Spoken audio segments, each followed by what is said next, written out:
নাম হচ্ছে সৈয়দ আব্দুল মজিদ ফকির। এই মেলার বয়স হচ্ছে প্রায় 400 বছরের মতো। সৈয়দ আব্দুল রহিম আলী শাহ ফকির ওরফে পাগলাচি সাহেবের প্রসিদ্ধ দারোয়ানি মেলা।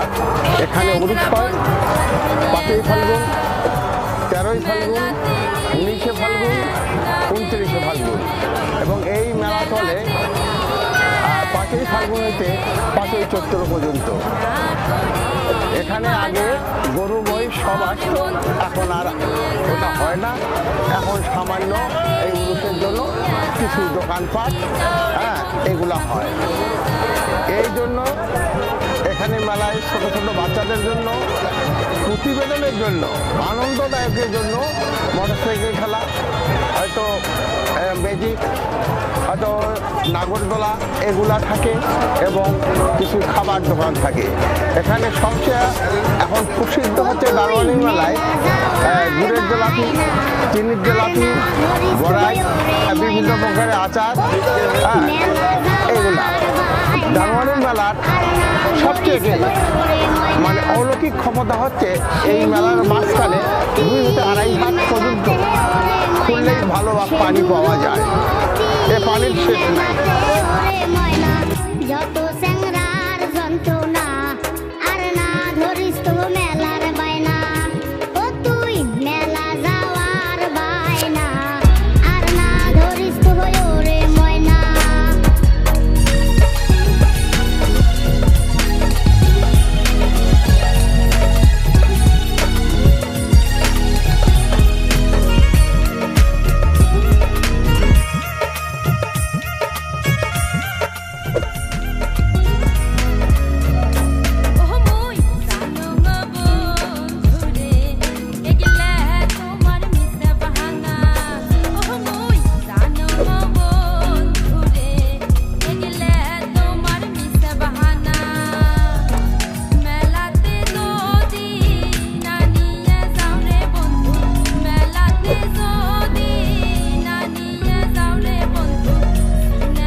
দর্শক, কেমন লাগলো আমাদের আজকের এই ভিডিওটা? আশা করি অনেক ভালো লাগছে। এই ফার্স্ট টাইম আমরা কোনো এত কষ্ট করে একটা মিউজিক ভিডিওর কাজ করলাম। আজকে সারাদিন প্রচুর বৃষ্টি ছিল, আর এই ভিডিওতে আমাকে যারা অনেক হেল্প করছে, যাদের কথা আসলে না বললেই নয়, ঈশান ভাই ছিল এবং আমাদের মানিক ভাই ছিল। তারা আসলে আমাকে অনেক হেল্প করছে আজকে। লাইক কমেন্ট শেয়ার করতে ভুলবেন না, আর অবশ্যই সাবস্ক্রাইব। Thank you.